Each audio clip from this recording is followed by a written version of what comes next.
But yes, I will send the slides as well if anyone missed it. Vivek's asking, can you give an example? So an example of this framework. So one great example is, let me just quickly think of one. So I will talk about this as well later in the presentation, but Brianne, so Brianne was an entrepreneur that worked with us. Her story is she was a marine biologist and she had no background and experience in business. And how she actually tells the story, so I'm going to try to actually tell it in her words. So she said, I was once on a holiday and I was actually off the coast of eastern Malaysia doing some scuba diving. And over there, the water is pristine, it's really nice and clear. But when I came back to the jetty, to the pier, I noticed that when I look out, it's all nice and blue. But when I look down, I can see garbage all over the place. I can see straws, I can see cups, styrofoam. And what that made me feel is it just gave me all that conflict. You know, you can see this area where everything is nice and clean in nature, but then you can see how damaging what we as humans are doing to the planet. So she's talking about the emotions there. That's what I'm kind of pointing on. So then moving on to point number 3, one day. So therefore I decided to launch my business. And what I want to do with my business is I want to open up a retail store, a grocery store that has no packaging. So imagine if you go to a grocery store and you want to buy a shampoo, you don't actually have the bottle, but you go in, you bring your own bottle, you fill up your own shampoo. So that's what I'm doing. So that's the action or decision. And then if she wants to further elaborate on the story, she can go on and talk about how she actually launched her business. So she can say, hey, you know, now that I have it up and running, now I have a lot of customers who have been able to find a framework or a method where I can actually go out and both do my grocery shopping, but also feel good about the way that I'm consuming products as well. So yeah, that's kind of a rough example. So you can kind of talk about, you know, the turning point, the emotions they feel. Now they're grateful of what they can do, things like that. So Anita is asking a question, is the framework applicable to any professional situation? I would say that this framework in general is a storytelling framework. So it applies to almost anything, not just for business type of presentations. You can use it to tell like everyday stories as well, right? If I want to tell a personal story, I could say, you know, once upon a time, well, you don't have to use those exact words to kind of start the sentence, but that's kind of the flow that you go through. So I can talk about, hey, there was this one time I went up to Yellowknife to watch the Northern Lights, the aurora, right? And we went up there for 5 days, and the hope was that, you know, if we were up there for 5 days, 4 nights, we would actually be able to catch the Northern Lights or the aurora one day. And then we went out every single day. The first day we went out, we took a chartered tour, and it cost us $1,000 per person to go on the tour, so it was really expensive. And what we were doing is we said, hey, instead of going for a tour every single night, we'll pay attention to where they'll bring us, and then we'll rent the car, and then we'll go up there for the rest of the nights. So that I'm, you know, kind of painting the story that I'm talking about, the action decision that I'm making. And then so I'm trying to do editor and storyteller at the same time. So let me kind of collect my thoughts, sorry. So, okay, so we were renting a car, and then after that, what we did is we went out, and on the second day, we actually thought we took the right turning to the lake, and we actually took the wrong turning. And what happened was we actually got stuck in the snow, and the car couldn't get up. So it was midnight, 3 a.m. We had to walk for about 3 kilometers, and hoping that someone would come by on the highway to pick us up to bring us back to town. So you know, that's kind of talking about, because of that kind of turning point. So we were walking, and eventually we were very lucky that another tour bus actually came by and gave us a ride back to town. And then, you know, we were nice and safe. We didn't have to worry about getting eaten by bears or wolves. And we got back to town. The next day we had to call a tow truck to come and pick up the car. So we ended up actually spending a lot of money, even though we thought we could save some money. So like that's a rough example of how I'm using the same framework to tell a personal story. But does that answer the question, Anita?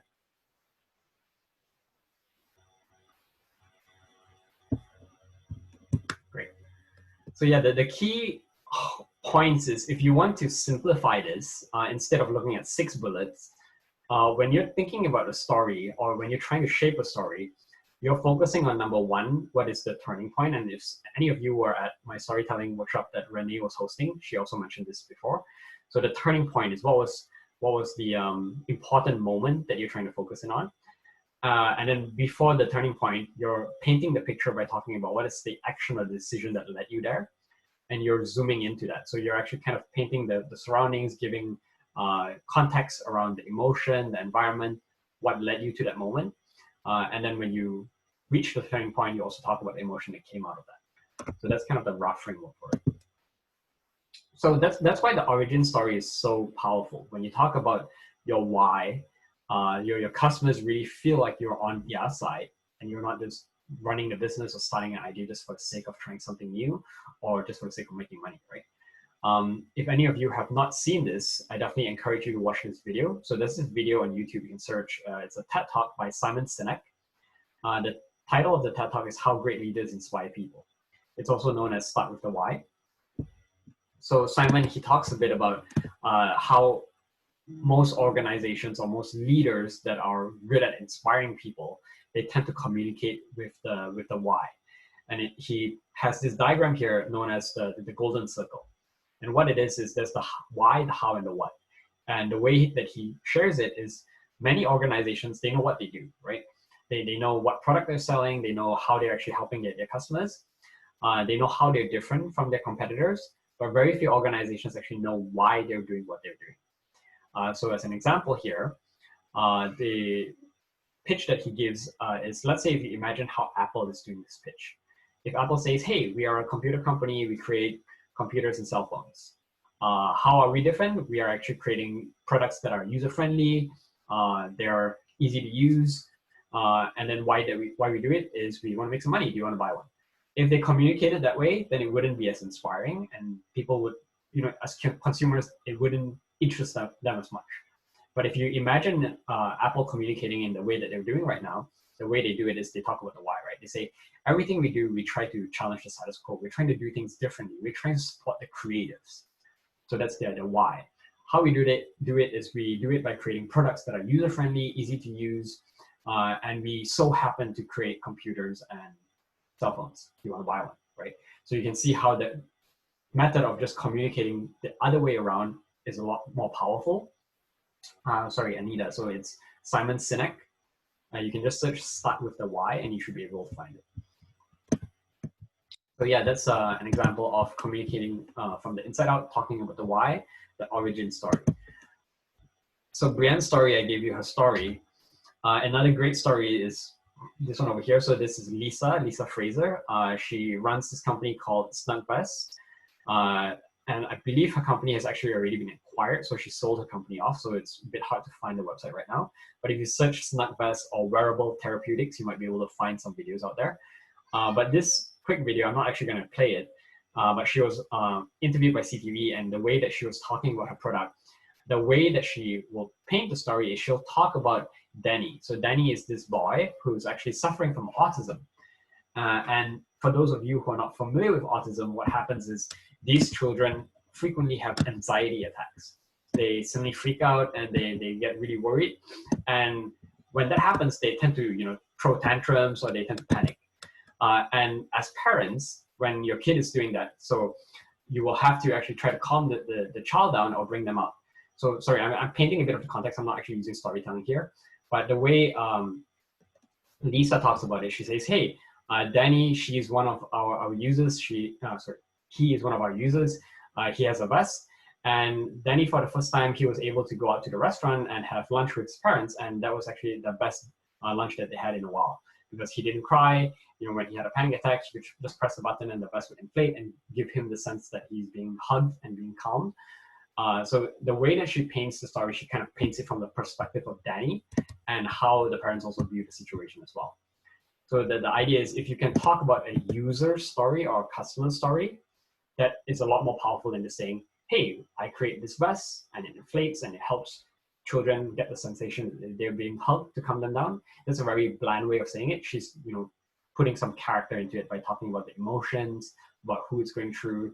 And it's the most enjoyable dinner that they've had in a while. So kind of talking about emotion at the end of it as well. So maybe before I move on, any questions so far?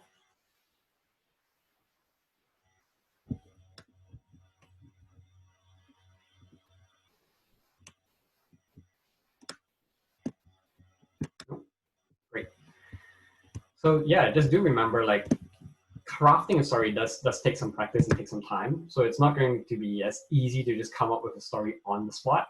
Usually what I find is when it comes to storytelling, I try to create a sort of library of stories that I can pull from. So typically, let's say if I'm trying to talk about, let's say, minimum viable products or how to design products or solutions, I have a set of stories that I can pull from there, from my own experience. Or if I'm trying to talk about sales, I have a different set of stories that I can pull from. So sometimes, like, the more practice you are, you'll find that the best stories are the most rehearsed stories. So just, don't worry if you don't have any stories right now. It will take some time to come to you. The goal is just to pay attention to things that are happening around you, to the customers. The more you speak to your customers, the more you can get their own stories as well, and you can use those kind of stories to give good examples. When it comes to pitching, especially in hackathons as well, but maybe especially even with investors, because usually you find that investors are the ones that are judging hackathons, it's actually a good idea to talk about stories of failure. So don't be afraid to talk about failure, because some people think that, hey, if I share the mistakes that I made, maybe it makes me look like a fool. As a matter of fact, sharing failure actually shows that you have humility, that you're humble. It shows that you're willing to learn. The goal is not just to talk about what you failed, but also talk about what you learned coming out of it. So it really gives people a good insight on character. It actually shows people that your thought process and how you actually digest that mistake that you made and how you learn from it. So don't be afraid of sharing some of those things. And of course, so I'm going to go, the next few slides is to go more into the pitch, but I want you to remember, at the end of the day, you don't have to follow a specific format. Usually, the framework on a high level is more or less the same, but I want you to try to customize your stories or your pitches depending on what you think, who your audience is, what you think is the most important message that they need to get. But yeah, you don't have to sound the same like everyone, right? So don't worry about using the same exact format word by word. Vivek's asking, how should we tell a story in an elevator pitch? So I will get to that in a bit. That's actually the next few slides. So elevator pitch. Elevator pitch, before we talk about the stories, let's kind of think about what goes into the elevator pitch. So the elevator pitch, we don't have a lot of time. We have only about, most of the time, 30 to 90 seconds. The key thing is you want to consider the context. Where are you at? So if you're in a hackathon, if you're meeting an investor in an event, if you're networking with other developers or whatnot. So the goal is you want to identify what is your objective first before you present, because the best presenters will actually customize their pitch depending on the audience. So of course, these are some common goals. So you could say, I want to start a business. I'm trying to find team members. I want to validate my idea. Maybe you're trying to recruit someone for your company that's already existing. Maybe you just want to participate in a hackathon for fun, challenge yourself, or maybe you're trying to win a competition or get an investor to invest, right? So set your goals so you know what key points to focus on. The key thing to know with the elevator pitch is, and I think this applies for any pitch, is you don't want to try to information vomit. No one wants you to tell them every single important information. So some people think, oh, I only have 30 seconds, I only have 60 seconds. Like, how can I elaborate on competition? How can I talk about financials? How can I talk about my business model? Not all of that is important in the elevator pitch. Your goal with the elevator pitch is you need to give them enough interest to hook them and make them want to ask more or make them want to learn more. So the hook is different depending on who your audience is and what your product or service is. So I'll give you an example. So let's say if you have you're saying, okay, I'm creating a platform that is like Airbnb, but it's for pets. So very fictional product. Actually, I mean, there are a few of those out there. I've seen some dog sitting type of Airbnb similar kind of platforms. Usually, depending on your product or solution, if there are a lot of competitors out there, then competition is something that you need to address in the elevator pitch. Because if someone hears it and they're like, oh, wait, but there are so many other companies or so many other solutions that do the exact same thing that you do, why should I be interested, right? So if that's the case, then you need to hook them by actually showing them how you're different, what you're doing different. Maybe it's a different customer segment, maybe it's a special way of matching. The goal is, that is the hook. If you are doing something that is really fairly unique, then it could be something else. It could be maybe you have a unique business model, or maybe you have a very unique, maybe you have a lot of customers, maybe you have a lot of early testers, right? So let's say if I came up to you and I said, hey, you know what? I just launched my business last month and now I already have 50,000 users. Like that's the hook, right? So the idea is, what is the hook that can get people interested first? Start with your strongest point. So sometimes the strongest point might be a feature, maybe it might be your traction, maybe it might be the story that you have, or it could even be your team. You might say, oh, you know what? I actually have Elon Musk on my team, right? Maybe that's not going to happen to anyone, but the idea is whatever your strongest point is, you want to start with that. Before I jump further, a lot of people commonly ask, when it comes to the elevator pitch, or in general, when I'm pitching in front of a large crowd, I'm worried about people stealing my idea. So how much should I share? How much should I not share? And my advice over there is, when you're pitching your idea, you want to think about how much detail you're getting into and what is the possibility of them stealing it. So generally, know your audience. Most investors, most consultants, advisors, they don't really care about your ideas. They probably hear pitches all the time anyways, and they're busy running their own business. If that's the case, I'd say share as much as you want. Don't worry about them stealing. If you're sharing with, let's say, a possible competitor, then that's where you want to be a bit more careful. The goal is, don't worry too much about people stealing your idea. If your idea is that easy to steal, it's probably already been done somewhere else. Ideas in general, like execution is much more important than the ideas, right? Ideas are a dime a dozen. And just because something doesn't exist doesn't mean that it should exist. So let's say if you say, oh, I'm trying to create this Airbnb for pets. I don't see anyone else doing it right now. Maybe it doesn't exist, or it's not as popular as you think it is, because some people have done it before, but they are really struggling with getting revenue for it because pet owners don't really care about that. So if that's the case, it doesn't exist doesn't mean that it should exist, right? So just keep that in mind. Any questions so far? And then I'll go a bit more into the format of the elevator pitch.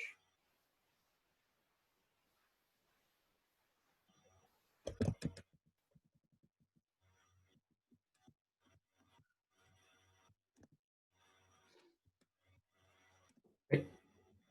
Move on.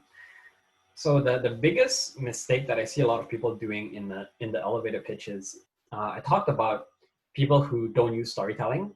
So these are people who just say like, hey, I'm creating this solution. It's for this customer. It's very bland, very static.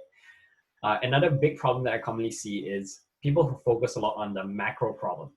So the macro problem there is, where an example over here is, people will say like restaurants and food businesses produce a lot of waste. So that is a very high level problem. It doesn't tell me what the user's problem is. So the micro problem is where you're focusing on the user or customer. So you might say, as a restaurant owner, I have leftover ingredients that are still good, but will likely not be used before it expires. So that is the micro problem. So the idea is, when you are doing an elevator pitch, when you want to try to create a relatable story, you want to focus on the micro problem. So I've seen a lot of other people do things like, you know what, there are a lot of people suffer from depression. The depression market is X billion dollars, or there's X many people a year who actually get diagnosed and end up committing suicide, things like that. So all those are all macro problems. If you want to focus on micro problem, then you might say, as someone who has depression, one of the biggest challenges that I might have is when I'm trying to talk to someone about it.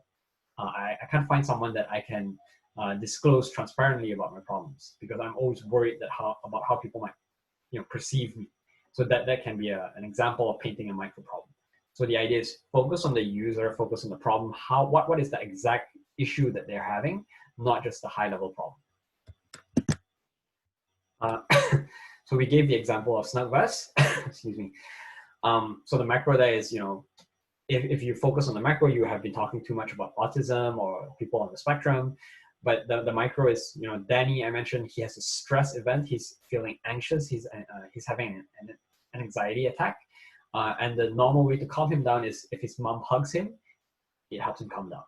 And our vest will actually do the same thing by mimicking that pressure by inflating. So that's an example of talking about the micro problem. Food Mesh is another example. So Food Mesh is a Vancouver-based company, and what they would talk about is the micro problem is, they can talk about food waste, but the micro problem is more important. They talk about grocery store owners. They have food that is expiring soon. What can you do about it? They're trying to get rid of it in a way that is productive and also profitable. So Food Mesh, what they do is they connect grocery store owners with restaurant owners, and if grocery is going bad, they can do a flash sale so that restaurant owners can buy ingredients in bulk and actually prepare it for food before it expires. So this video I'm not going to play, but I will share the link as well. But I'll just quickly talk about it. So when you think about the macro and the micro problem, now you know who the user is. The next thing to really focus on is you need to challenge yourself to understand what is the quote unquote jobs to be done. So there's this great video that you can watch in your own time. And the example that they give over here is, there's this story here of a company that's trying to boost sales for milkshakes. So when they went out, when their product is milkshakes, when they were doing customer research, they were interviewing people, they're asking them like, what do you want in your milkshake? How can we improve it? And then, the type of responses that people give might talk about things like, oh, I want it to be sweeter, I want it to be chewier, I want it to be chunkier. So they had really clear feedback, but when they made some of those changes, they found that sales did not actually increase. And they decided, okay, how can we do research in a different way from a different perspective? So they started to have someone actually go to the store to actually see when people were buying milkshakes, how did they buy it, how did they dress, what were they trying to do? And they noticed that 50% of their milkshakes were bought before 8 o'clock in the morning. And that usually most of the customers who bought milkshakes, that was the only thing that they bought. They didn't buy anything else. They just bought the milkshake. So the next day, the guy went back and he actually interviewed some of these customers. I'm doing this research. I'm really trying to figure out, like, why are people buying milkshakes? And not surprisingly, when he interviewed some of the people, they said they kind of really struggled to articulate why they bought the milkshake. So the researcher actually said, tell me about the last time you had to do a similar job but didn't hire a milkshake. What did you hire instead? So then the customers, they started thinking, instead of a milkshake, what did I get in the morning? And then they came to the conclusion that these people, they have a long and boring drive from home to work, and they just needed something to do while they were driving, right? They needed something that they can easily have in one hand while they're still driving. And usually they're not hungry at the moment, but they know that they'll be hungry pretty soon. So they need something that will last for quite a while because they're going to drive for a long commute. And then the customers were talking about other things that they hired instead of the milkshake. So they said, oh, you know what? Last time I had a banana, but it was gone in 3 minutes and I was hungry by 8:30 in the morning. There was one time I hired a donut, but donuts, they made me feel really guilty. And I finished them pretty quickly and I have crumbs all over my place and my hands are sticky, right? Or sometimes I buy bagels, but bagels are quite tasteless. And then, next thing I know, I'm steering the wheel with my knees trying to put jam on the bagel. So if you notice over here, the jobs to be done, if you frame your product or solution from that perspective, you might realize that the competition is actually not other competitors' milkshakes. It's not like Burger King's milkshakes or McDonald's milkshakes. The competition is actually like the other things that the customer's trying to do when they're trying to kill time or do something with their hands while they're driving. So then what is the conclusion out of that? They can now think about how they can adjust their product or solution to be more relevant to solving those problems. So they say, okay, maybe we can make our milkshake a bit thicker. If it's thicker, it's gonna take them more time to finish. So then, they can use it for a longer drive. Or they start thinking like, we can think about what other jobs could be done. What other jobs are milkshake trying to accomplish? And in that case, sometimes they can think about, parents. Parents, if they have kids in the car, maybe they want their children to have something to do while they're driving. So then in that case, maybe they want the kids to finish the milkshake more quickly because they don't want the milkshake to spill all over the car. So then in that case, maybe we can make it less thick. So the idea is you're trying to identify what is the job of your product or service, because sometimes it might not be what you think it is. So just challenge yourself when you're thinking about how you're presenting your product or solution. Any comments on this before I move on?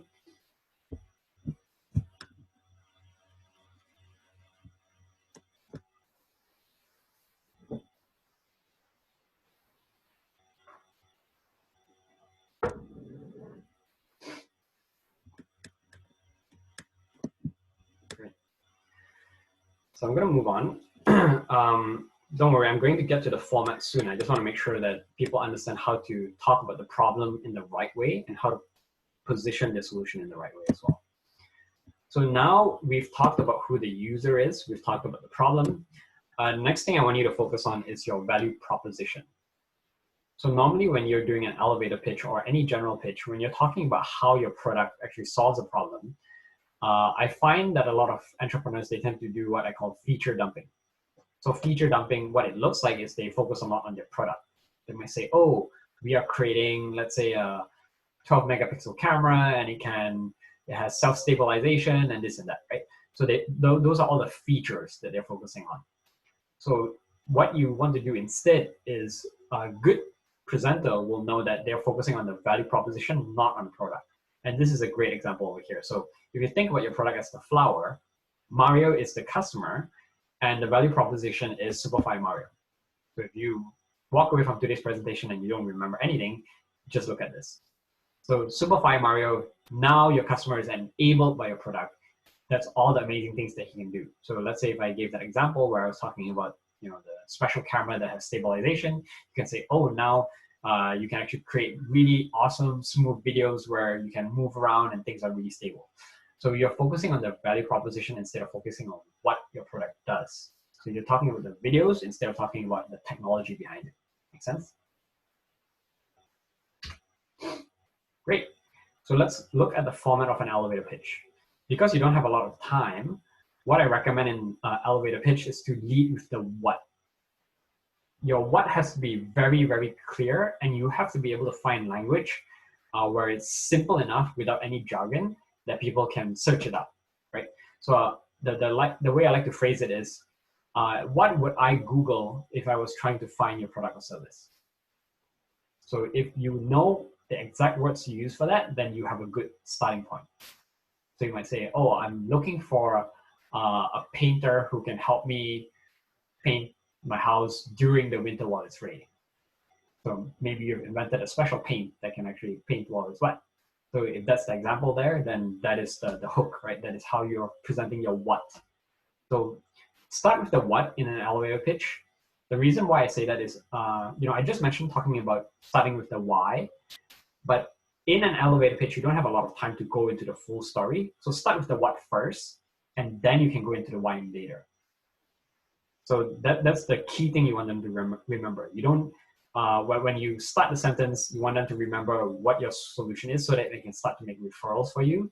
If they remember your story, it's great, but then if they forget what you actually do, then they can actually help you introduce you to anyone, make referrals for you, things like that. So start with the what.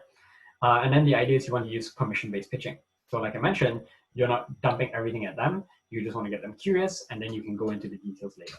So this is an example format that you can use. There are a few other different types of formats, so I can show you at the end. But again, like I mentioned, customize and personalize based on your audience and what you're trying to do. You don't have to use that exact format word by word. So the idea is what. So you start with the what. What are you providing? What is your solution? You go into the how.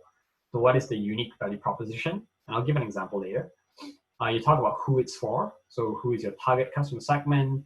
And then you stop there. So that's where permission-based pitching comes in.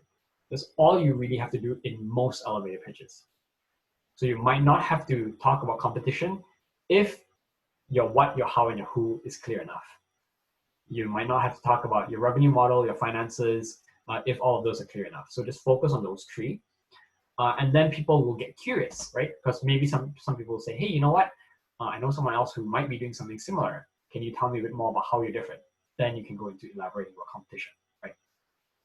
So that's where the why comes in. You talk about the problem, the opportunity, why you're doing it, team, all of this kind of things. So some examples. So let's say Harley-Davidson motorcycle company, and I'm sure all of you know about it. So an example over here is they can say, oh, we are the only motorcycle company that makes cruiser motorcycles for rebels. Like that will immediately get people curious, right? So that's the what, motorcycle company, the how, they make cruiser motorcycles. So that's a specific type of motorcycle. For who, rebels, people who want to be different, and then they stop there, right? Then if they want to go into more detail, they can say, hey, why? Because they want to join a gang of rebels, they want to be a part of a community. where it's in the US and becoming more global during an era of decreasing personal freedom. So that's an example of how they can go into more detail after. Another example, Airbnb, right? What we are an accommodation sharing service that lets you stay in someone else's home. So that's the how, different. Who, for technologically savvy millennial travelers. So if they stop there, it's kind of clear what exactly they do.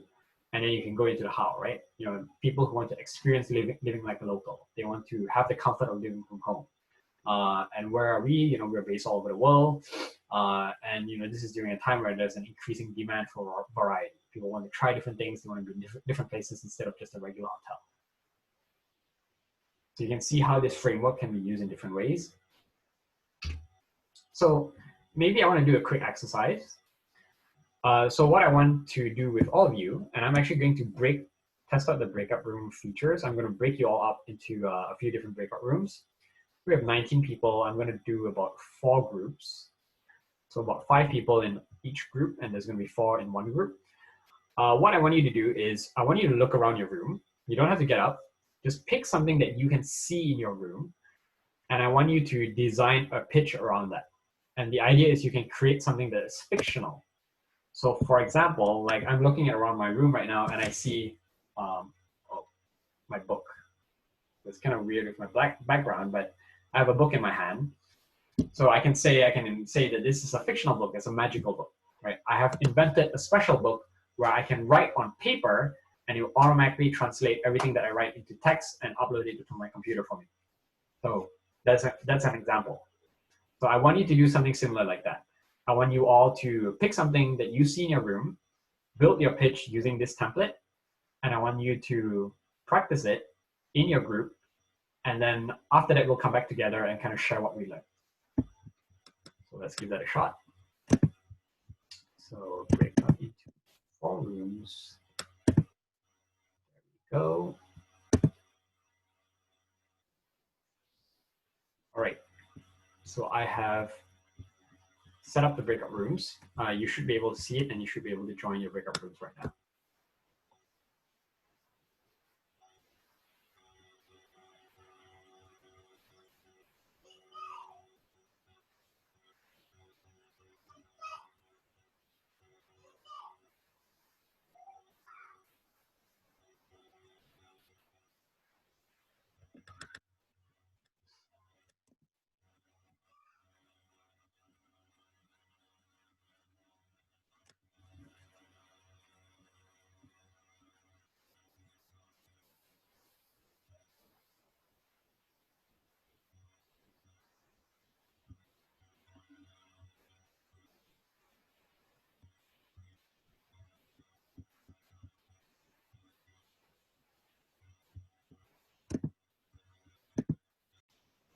Hi, Andrej.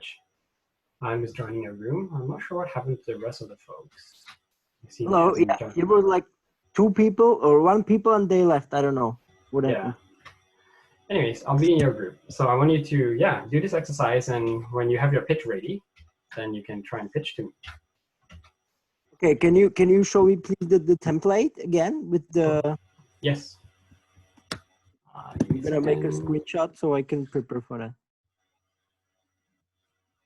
There you go. Sorry, I didn't know that you lose the view. I just need to jump into another room to give them the slide as well. So no problem. I got it. Thank you. I'll be back. Hey. Hi, Gene. How are you? Good. Hi. Sorry, I realized that you lost the slide when I set out the breakout rooms. So here you go. Can someone take a screenshot of it? Yeah, I just took it now. Great. I'm just going to jump into the other rooms to do it as well. Yeah, great. Great.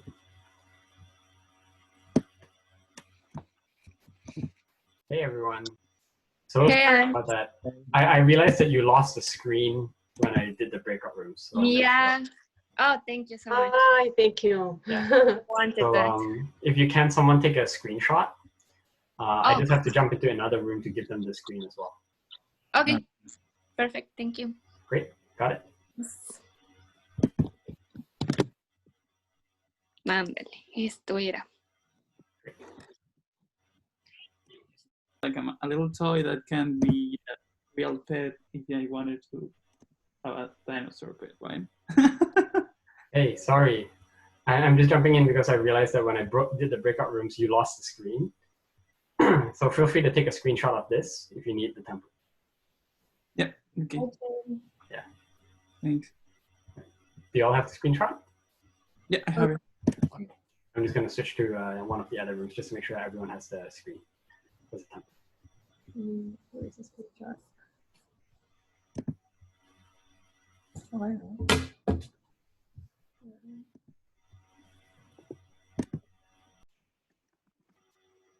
Great. I am back. Do you have your pitch? Yeah, I'm working on it. Sure.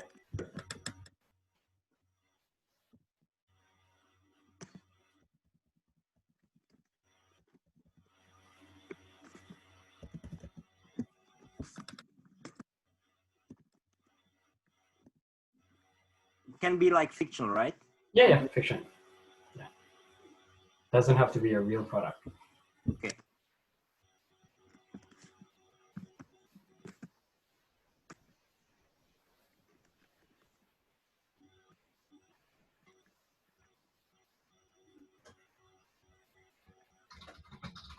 How long should it be? 30 seconds? Yeah, short 30, 60-second pitch.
Great.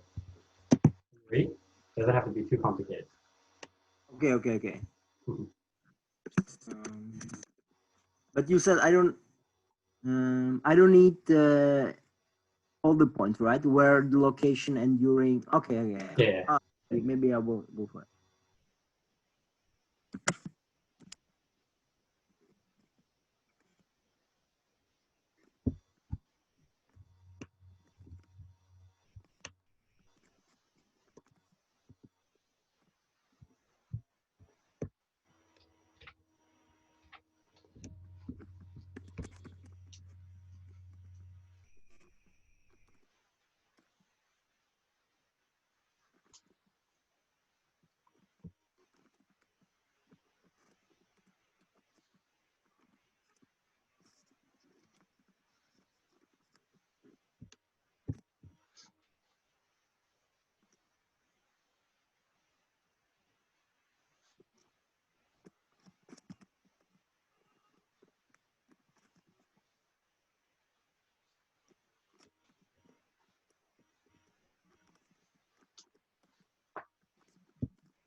Are you ready?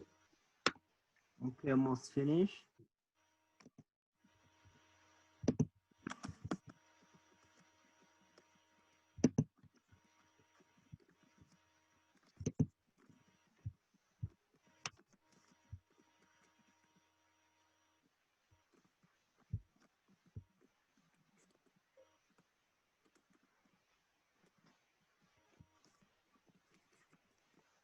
Okay. Yeah, it's like stupid, but yeah, at least something. Don't worry. Go ahead. Okay, let's go. So our company is the only one who can create a picture frame that will change its pictures based on your mood. In these difficult times of COVID-19, where a lot of people are forced to stay home, they are starting to get depressed. So we thought it'd be good to help people get in a good mood, showing them like pictures automatically that would cheer them up. So just you have to hang the picture on the wall, and it will always show you the picture that will fit to your current mood the best, and it will make your day. Great. That was actually very interesting and pretty good. I would say to improve on that, who would you say it's for specifically? It sounds like it could be for anyone, but would you say there might be a specific target market?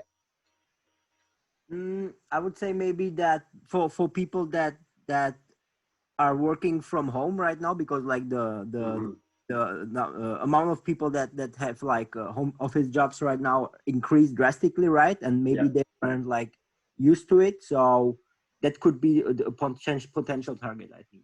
Amazing. Yeah, that's a really good example there. So let's say if you want to take it a step further, if you want to break out of the mold of the format, and if you want to make it more of a storytelling element, you could say something like, I have been working from home now because my company has made me work from home. And I realized that sometimes my mood changes. Like I get a bit depressed because I'm working alone. Sometimes I, just really desire that company. I want to see certain people. I want to see certain events. And I think, how great would it be if I had this picture frame that will change based on my mood? So you're kind of telling a story instead of just saying, hey, we are doing this. This is who it's for. Make sense? Okay. Yeah. Great. I'm going to see if I can bring everyone back. All right.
Hi. Hello. Hi. Hi, everybody. Gisela, you didn't finish. I stopped in the middle. Can we do the breakout room again? Like we were not done.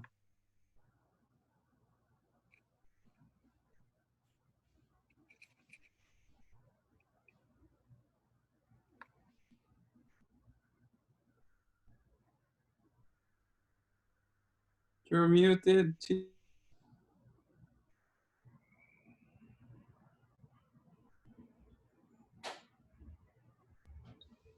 You're muted. Phil, you are muted. You are muted. We can't hear you. Oh my goodness. I am so sorry. So I said, welcome back, everyone. Looks like we lost some people in the transition, but it's fine. So I'll actually just move on because I want to cover a few other things. So don't worry about going back into the breakout rooms, even if you haven't finished. We'll just have some people actually come off mute to give some of the examples if they were able to finish. And then we can kind of see how we implemented that. So I was in the room with Andrej, and he gave a pretty good example. So Andrej, do you want to come off mute and share your story, your elevator pitch? You mean I don't have the improved one. I didn't incorporate your tips. I just got the old one. That's fine. That's fine. Just go with what you have. Okay, so yeah, I will basically say yeah, the same. Mhm. So our company is the only one who can create a picture frame that will change its pictures based on your mood. In these difficult times of COVID-19, where a lot of people are forced to stay home, they are starting to get depressed. So we thought it would be good to help people get in a good mood, showing them nice or favorite pictures automatically that would cheer them up. So you just have to hang up the picture on the wall, and it will always show you the picture that will fit your current mood the best. It will make your day. Great. So you can see over there, if you look at the framework, the only picture frame. So the product is very clear. How it's different, it changes based on your mood. So that's the unique part about it. Who it's for, people who are stuck at home, working from home. So very clear format there. If Andrej wanted to take it a step further, he could also do some storytelling in it. So he might actually, instead of saying we are a picture frame, you could even just tell a story. You could say, hey, I have been forced to work from home because my company has closed the offices. And I noticed that every day while I'm working from home, my mood changes. And I wish that I could have a picture frame like the one I have over here, but it will change based on my mood. So that's what we're doing. So that's an example of you turning it into a story. Anyone else have an example they want to share? I want Andres' product.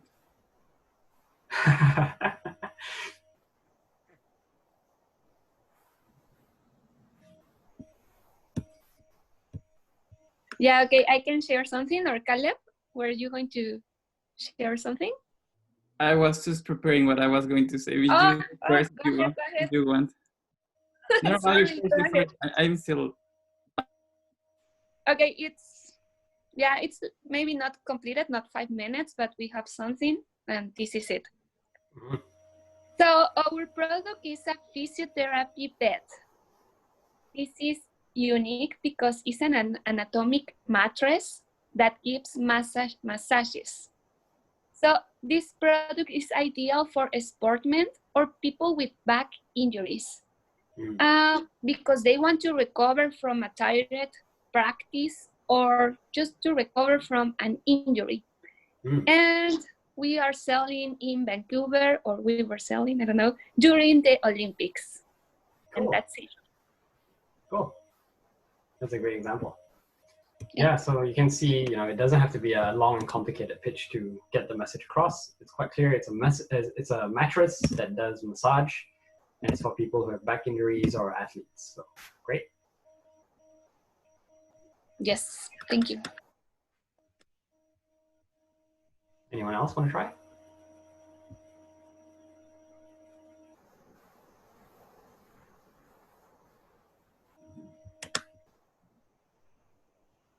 Caleb, you say you were preparing? Yeah, well, I was just trying to see if I could make a story. What I have is, this scarf. So this scarf is a magical scarf that always give you a new outfit, and you don't need to use anything else. You just need to use the scarf, and it will give you all the outfit. So your shoes, your pants, your t-shirt. So it's for people that don't have time to think what they want to use, but they also like to look good. Probably not in these times of COVID that people don't go out. Yeah. But when we go out, we will.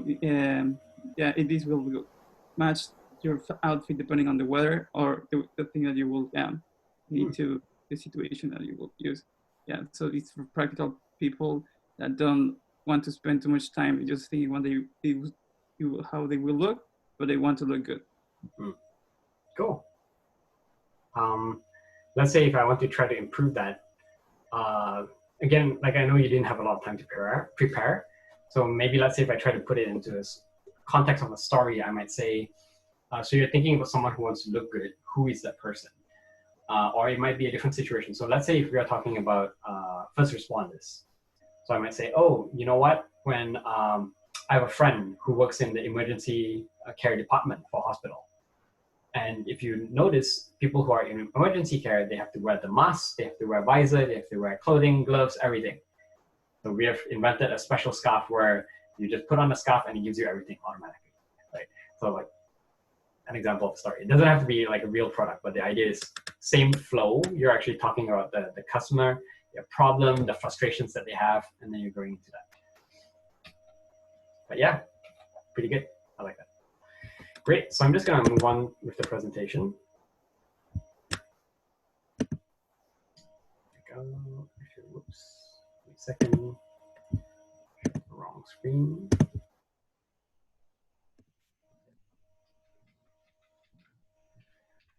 So let's talk a bit more about the longer pitch that you have. So this is more for like, you know, the 5 to 10 minute pitch when you have a bit more time, how you kind of format it and what goes into it. So same applies. You start with your strongest point, your hook.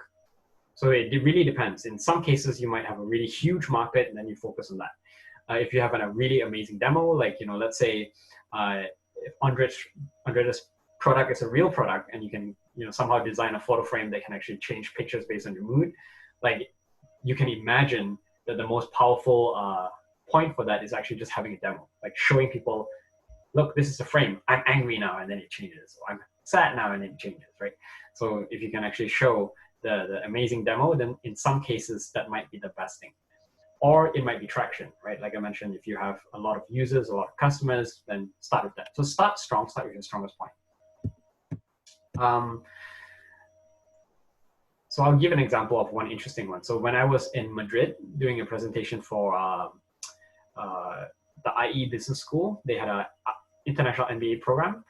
One of the teams, they had a very interesting solution. So their solution was actually, in Madrid, restaurants are very different. Restaurants actually don't have regular menus in Madrid. Most of them actually use menu of the day. So every day it's a different menu, the chef says something different. So it's really hard for you to figure out what restaurant you want to go to when you eat. Usually most people just go to restaurants that they trust because they go there, they know the chef is usually making good food. So they said, okay, we're creating this solution, and this solution will actually help you find the daily menu of the restaurant. And they actually show that for them, their strongest point was their MVP. So they actually showed this WhatsApp group that they created.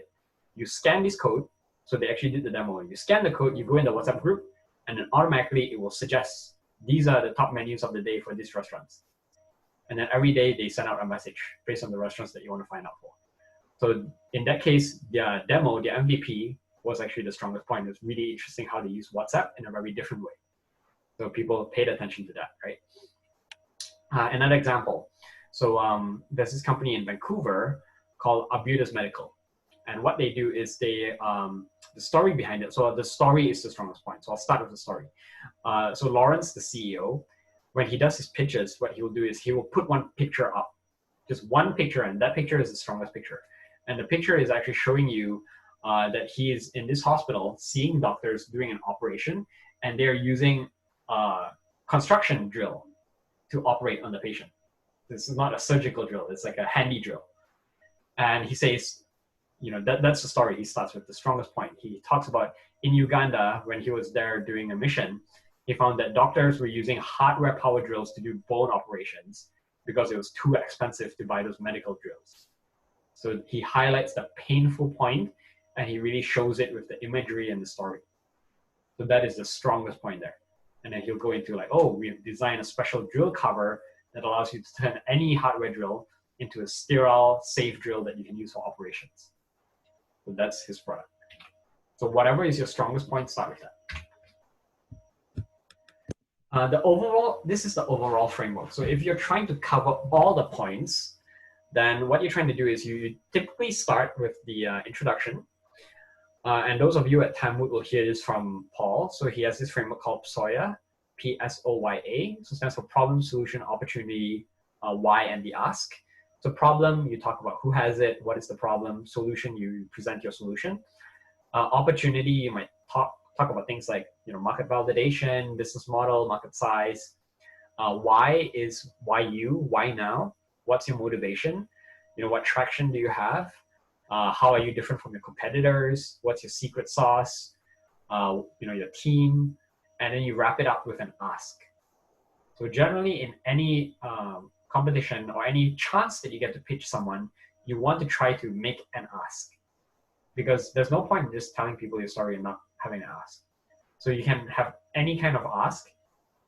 It doesn't have to be for money. So if you're not raising money from investors, you don't have to ask for money.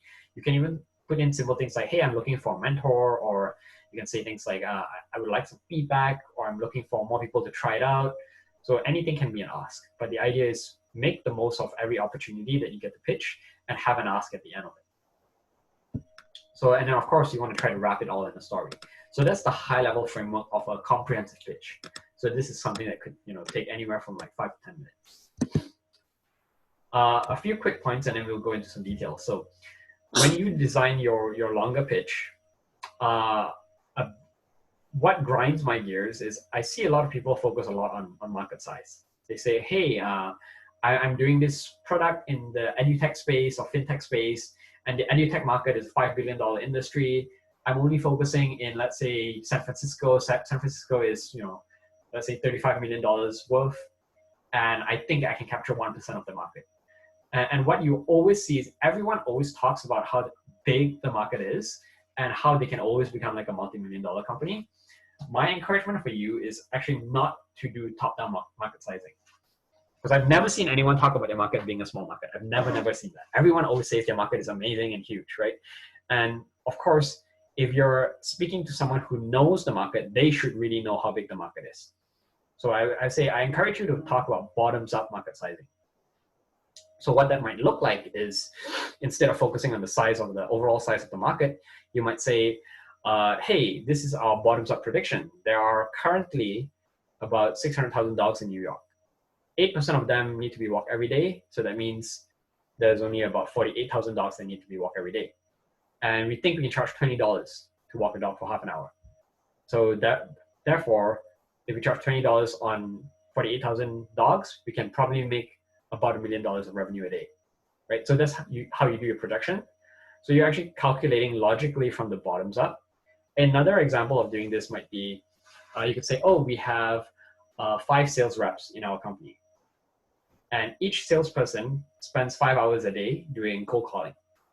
And from cold calling, they can close 10 customers a day. So in 1 week, we can close 50 customers. So if we raise some money and if we increase our salespeople by 2, we can get X many more sales every week. So that's an example of bottoms up. So you're actually showing how logically, if you actually get revenue or if you get funding, how can you actually scale in a more linear way? Theoretically, if you have done a good job and a realistic job with bottoms up and top down, you should have financials that match. Because the idea is, I've seen a lot of companies where they pitch like, oh, we have this huge market size and in 2 years we will make $5 million. And then they do the bottoms up and then they realize, in 2 years, if we need to make $5 million, we need to be a 300-person company.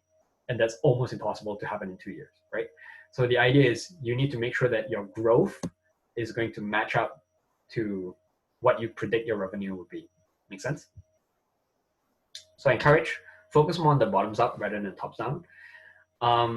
If people are talking about competitors, what I would want to say to that is you will notice that in a lot of hackathons, a lot of pitch events, a lot of investors, they will ask and focus a lot on how are you different. So competition is not necessarily the most important thing. The most important thing there is usually traction. The most important thing is, do you have customers? Do you have revenue, right? Investors use competition as an excuse when they feel that you don't really know what you're talking about. So to say that doesn't mean that competition is not important. Competition is still important. When you talk about competition, when you answer the investor's question, or if you answer a judge's question, you want to focus more on talking about, yes, there are competitors. Never say there are no competitors. It makes you look like you haven't done your research. There's definitely always going to be some level of competitors. Second thing is, competitors are not always going to be competitors that are direct competitors. So competitors could be indirect competitors. So if you remember the milkshake example, the competitor is not Burger King's milkshake. The competitor is a banana or a donut, right? It could be something else. Let's say another example is if you think, oh, I'm going to open up a bowling alley that is glow in the dark. So glow in the dark bowling alley. A competitor might not be another bowling alley. It might be movie theater, right? Some other activity that people go out with friends at night. So you are thinking about indirect competitors as well. You might also think about past and future competitors. So why that's important is because you might say, oh, you know what? This company did it before. They failed. They couldn't succeed because they didn't do it this way. We think we can improve by actually doing something else. So maybe that's your logic there. Or you might talk about, oh, you know what? Walmart isn't doing drone delivery yet, but they might do it in the future. So you also want to think about those kind of things because it shows the investor or the judge that you're smart, that you're starting to think about who could be in your space. And the idea is competition is validation. You don't want to be in a space all by yourself. You want to be in a space where someone else is doing stuff, but you are doing it different. Make sense? And my last point there with status quo is usually the biggest competitor is that customers just won't do anything because maybe it's not a big enough problem or the risk is too high to change and they decide to just stay the way they are. So that is usually your biggest competitor. So if you need to address how you're going to be different, my encouragement is to think about, you don't have to be different on day one. So don't focus so much on like, now we are different, but you can talk about how you will be different. So when you're thinking about differentiation in the future, these are some things you can focus on. So you can talk about branding. So we'll focus on building a brand because brands are harder to copy than products. You can copy a product, you know, if you have a physical product, but if you build a strong brand, customers will be loyal to your brand, not just your product. Another one could be you can incorporate some element of community building. So maybe that you can say like, let's say GoPro. GoPro, they actually not only have their cameras, but they create this community where people can share those videos, and that's a very strong and loyal community. And once you have community and people know each other, then they will tend to hang around in the same community. So even if there are other camera producing companies, they create other, you know, adventure cameras, people are still loyal to GoPro because GoPro has a strong community. Integration could be another thing. So let's say if you create let's say a payroll system software, you can say, oh, we actually set up our system and it integrates with your existing CRM. It integrates with your scheduling tool. It integrates with your accounting department. So the more you integrate, the harder it is for someone to switch away from your solution because then they have to switch everything else. They have to adjust all their platforms as well. So if you can say, oh, we currently integrate with 50 different things for this customer, and we're trying to integrate more things, then that's a strong competitive advantage as well. So like I mentioned, traction and progress is usually the most important thing, especially if you're speaking to investors. Even if you're in a you know, intense environment like a hackathon, sometimes you don't have a lot of time, right? It's only a weekend.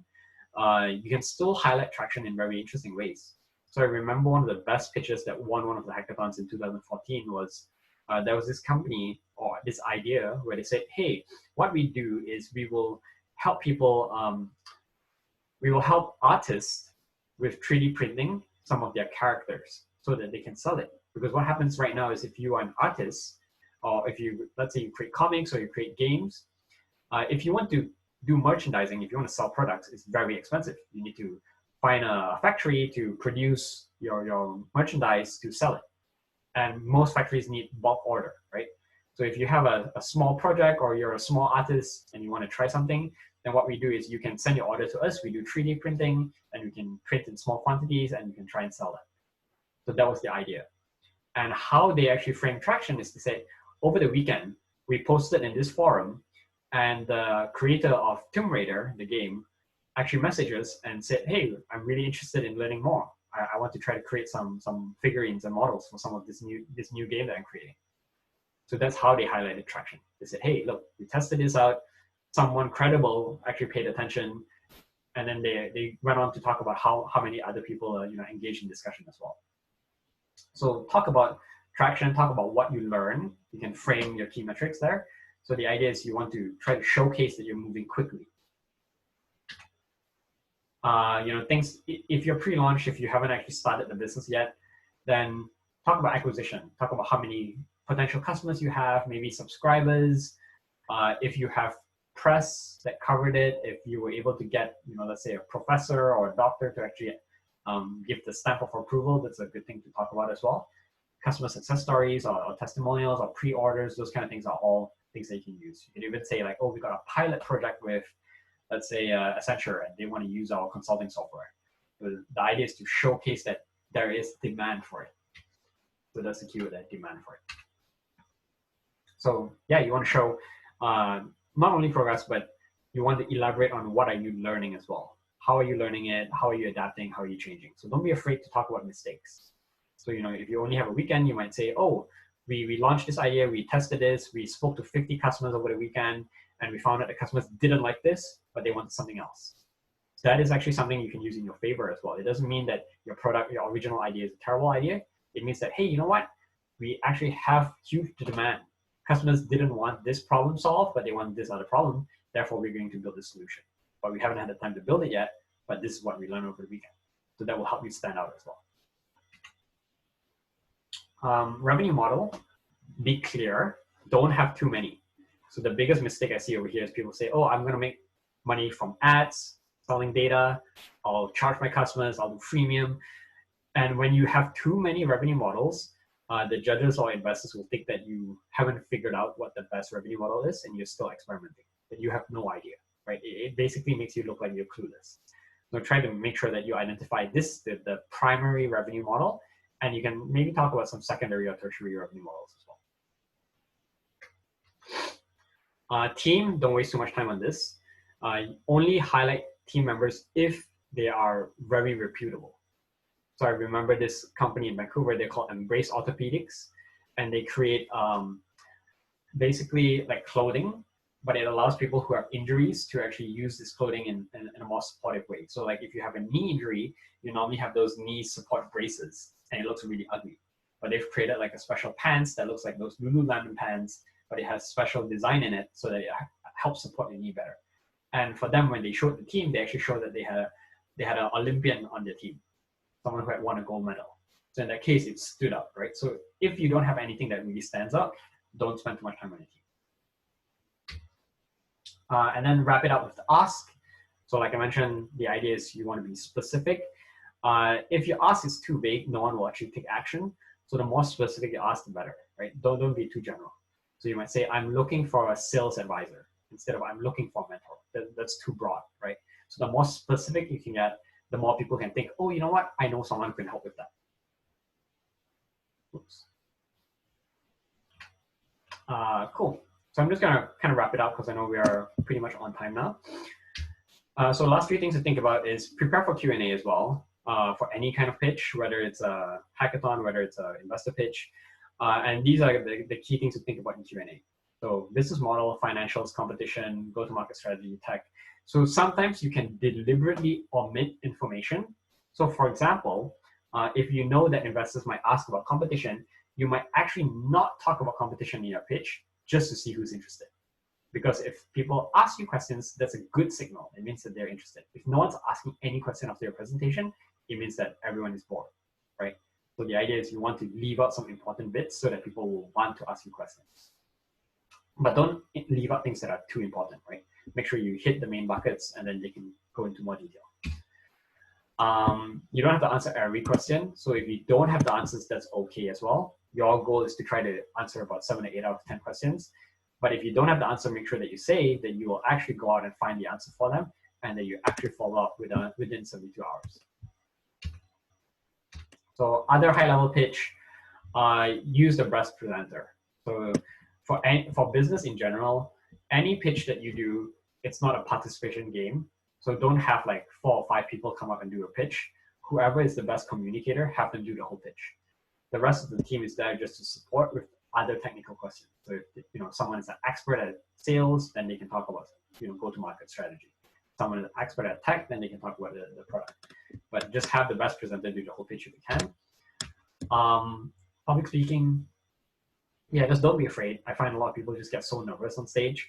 But at the end of the day, like if you're nervous and you're worried, it actually makes you perform worse, obviously. So it's kind of like a self-fulfilling prophecy. You think that you will present bad, therefore you are nervous, therefore you present bad, right? So, fear is real, but just make sure that you really think about what is the danger in there. It's kind of a natural reflex that we have. Other high-level tips I find is power posing. Like that really helps. So just take some time, have a power pose. It really helps you boost your confidence because it tricks your brain into thinking that you're comfortable. Breathing techniques, you can use that as well. So just one technique I learned is you breathe out for twice as long as you breathe in, and that really helps you calm down.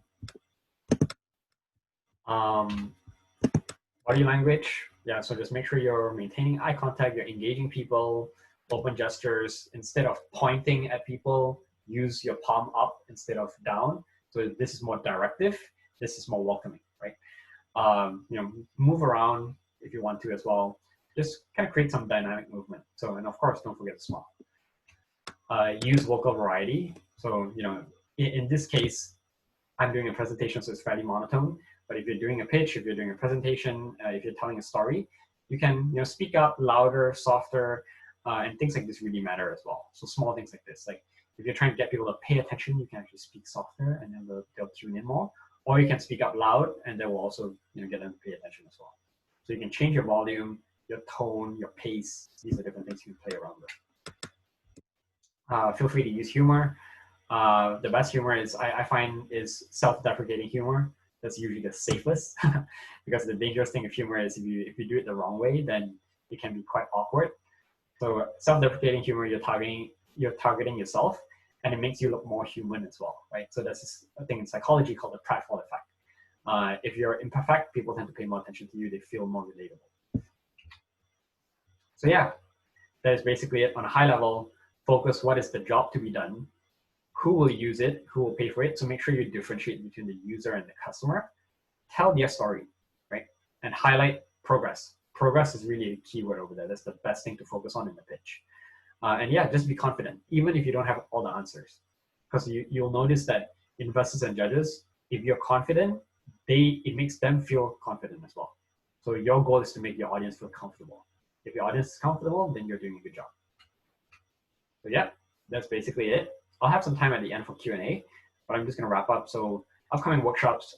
This week, we actually have 2 workshops. So today is a Tuesday. Normally, I do it on Wednesdays. Thursday, I have another one on finding co-founder. So if any of you have been in the last one, it's exactly the same. But if you have not, then definitely check it out if you're looking for more team members. Next week, we have one on SEO and marketing. The week after that, we have one on buying a house. So if you notice, my workshops are kind of anything related to life skills and soft skills. So, and then July 8th, we have time management and productivity. So if you want to check out more, you can just visit the Eventbrite page. I'm actually also organizing a hackathon.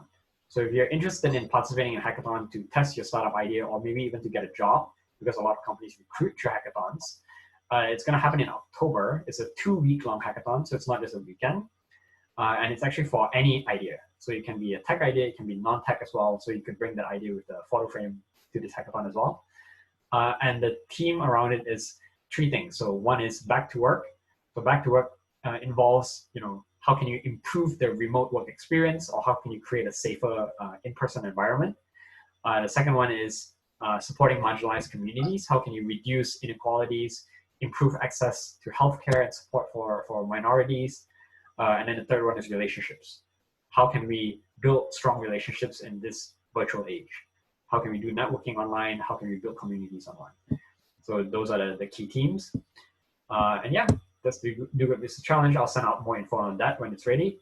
And yeah, if anyone wants to donate, you can send an e-transfer to me at chin@Classinawa, or you can send a PayPal to me, and half of it will go towards Universal Outreach Foundation. And that's basically it. Any questions? Yeah, I got a question. Like, it's not really related to pitching, because like pitch at the hackathon, it's like the final thing, right?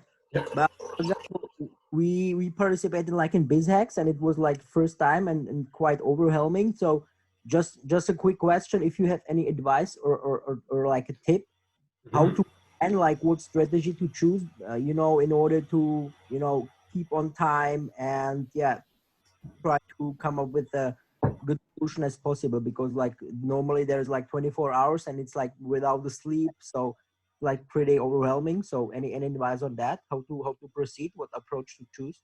Thank you. So just making sure I'm understanding the question. Are you talking about keeping on time for the pitch to make sure you don't go over, like, let's say the 5 minutes or 3 minutes, or are you talking more about making sure that you actually have the pitch ready in time? Yeah, basically before the pitch, like creating the solution. If there is like a specific strategy to follow, like 2-hour meetings, or like dividing like group work, like it's not really related to pitching. It's like, I mean, the whole hackathon procedure. Yeah. Good question. So for those that are participating or plan on participating in future hackathons, what I generally see, and it depends on the format of the hackathon and how much time you have as well, but usually what I find is the last day, so if it's a weekend-long hackathon, the last day, focus just on your pitch and presentation. So people will stop doing development on the product, stop doing any market research, and just focus, the whole team will focus on pitch on the last day. I usually find that works very well in terms of flow. The second day is usually a full day of product and research. Normally, the best way to do it is to divide the team. So you have the tech people staying at home doing the development, and you have the salespeople or business people going out doing the research. But then, of course, you want to make sure that you're constantly communicating as well, so that if you learn something new, if you think that you should change the product, or think that you should change the solution, don't be afraid of changing that. What I find with a lot of hackathons is building the product actually is not as important as you think it is. If you notice, even with this hack, even if you participate in a very technical hackathon, usually most people don't really care about the actual product. People care more about what you learn in the process. Like, do you speak to customers? Do you actually go out of the room? Did you actually test your idea? Are people interested in it? That's usually what people want to hear the most. So you don't really need a polished product, but if you have like high level, even like a prototype where people can see like this is what it might look like, that's good enough. Most companies or most teams don't even show their product. If you notice, they don't even actually show like this is the sign-in screen, this is how they create an account. Don't show those kind of things. You just want to give a high level of like this is how it will work, or whatever the key feature is. All right, thank you. Great, thank you. Yeah.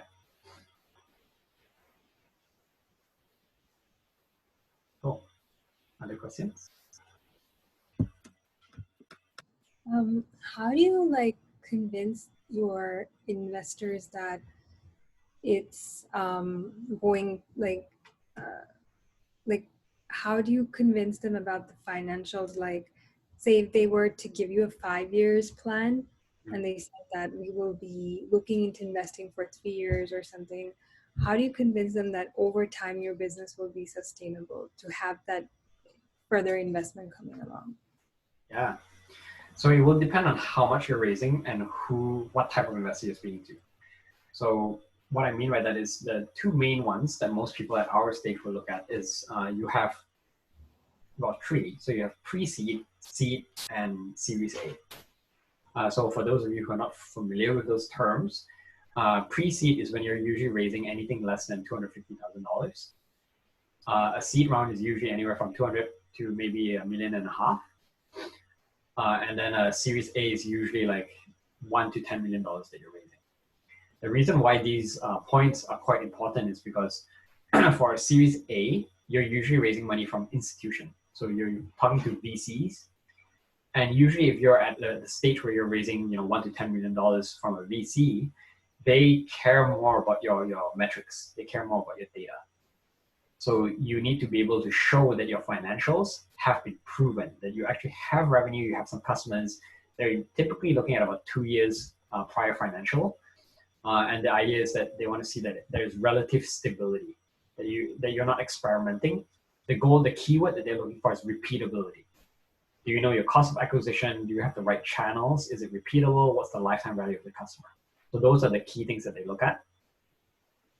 If you're raising a seed round or a pre-seed, you're usually speaking to angel investors. So angel investors are usually individuals. They care less about your financials. So if they bring up the financial piece, they're usually using it as an excuse. So pay attention to that, because usually most angel investors will know that your financials will almost never be accurate.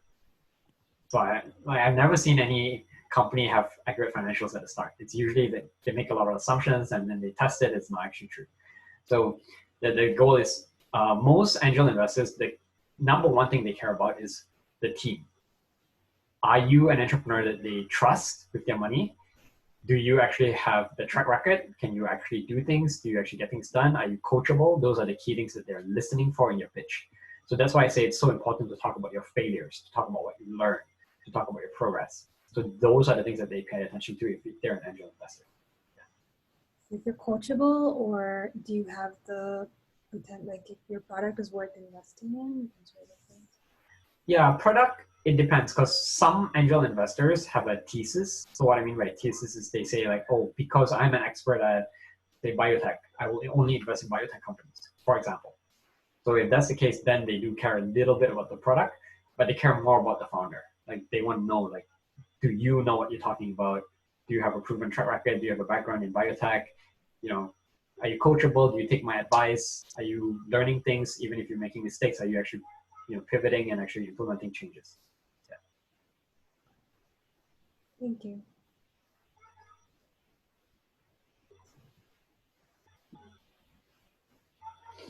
Yeah, great questions. Sorry, whoever that is with the iPhone, I think you mentioned you were interested in the habit accountability groups. Please send me an email because I don't know who you are. I don't know who the iPhone is. Oh, it's me. My name is Tessie. Oh, Tessie. Great. Yeah.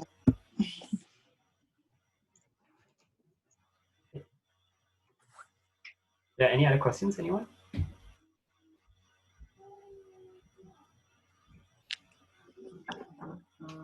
Yeah, we actually have a pitch presentation tomorrow for our business, and we're thinking that we'll be able to pitch before you tonight and see if you can give us your thoughts on how we'll fare so far or something. Yeah, love to help. Just send me your pitch deck or your recording of your practice pitch, and I'm happy to give feedback. Yeah. Okay, thank you. Just so you know, in terms of time, for me here, it's 7:43 p.m. right now. So I'm probably going to go to bed pretty soon. So I'll get up tomorrow around like 9 o'clock and I'll give some review of that if I have some time.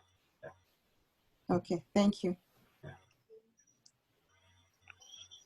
Yeah, great. For anyone else as well, like you don't have to wait for any competition or anything. Like if you have a pitch that you want me to review, you want me to give feedback, feel free to send it over. I'm always happy to provide feedback.